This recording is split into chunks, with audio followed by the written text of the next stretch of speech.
Come here a minute. You had this. Where is it? What's the matter with you? I just said we're closed. Why is this so much better than this? We'd like the Utopia manuscript. Do you see the difference? Hi, my name is Logan, and this is How to Fill the Frame.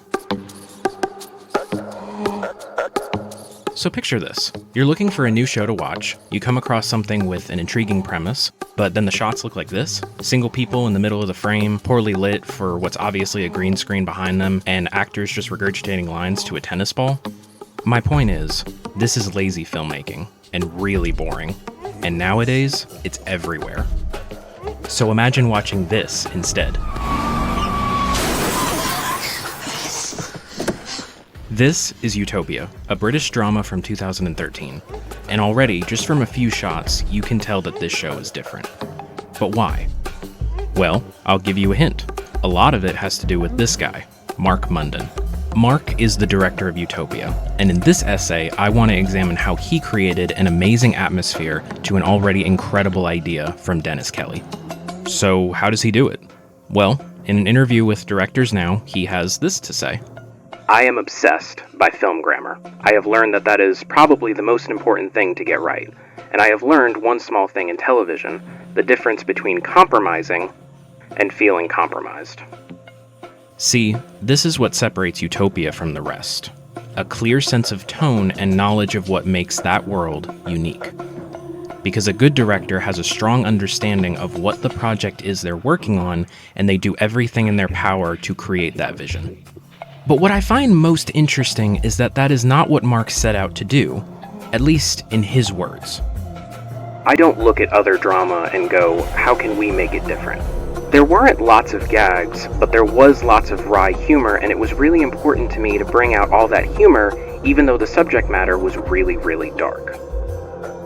I think what you get is that tension between the humor and the tension and violence brings you into this absurdist landscape, a sort of heightened feel. I think that's what's different.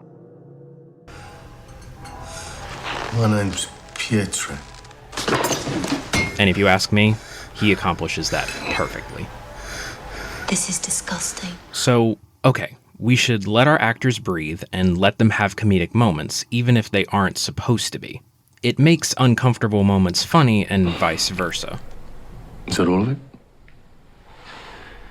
Do you think I kept a piece? And yes, that's very Coen Brothers of him, but the biggest question still is how. We have directors that can make films like this, so what sets this series apart from the others? Obviously, I wanted to make it colorful. If you've been paying attention, you've noticed that this show has a very unique color palette.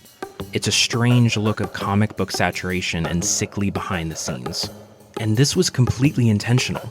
Mark explains it like this. I had this idea that it was obviously set in the real world because the issues about population explosion and GM crops and that sort of experimentation were very real. So it felt in some ways that we were in the real world, but behind the scenes.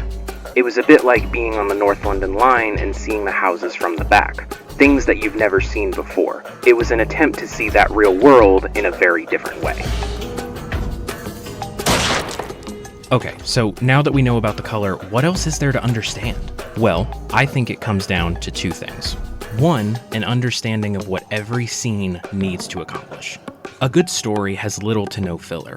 Every scene matters, and when you understand what each scene is, you can then break it down, storyboard it, and direct it. This is what filmmaking should be. Second is a proper understanding of film language. Going back to that one interview, Mark explains how one of his influences was Stanley Kubrick, and how he let his scenes breathe. A little slow tonight, isn't it? Let's be honest, maybe a bit too long in some cases, but he let his scenes play out and gave his actors a chance to play with the frame and give each character a proper amount of depth. Okay, but some of you might still be asking yourself, how does he do it? What are the actual filmmaking techniques he uses? For obvious reasons, I can't go over every single one, but I will point out the technique I consider to be the most important. And that is, his compositions inform the characters.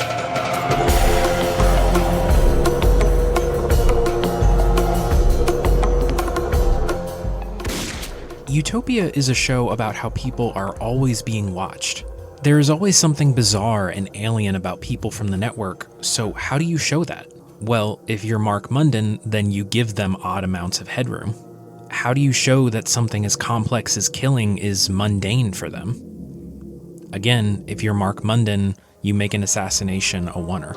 And finally, if a character is isolated, how do you show that? Well, you do this.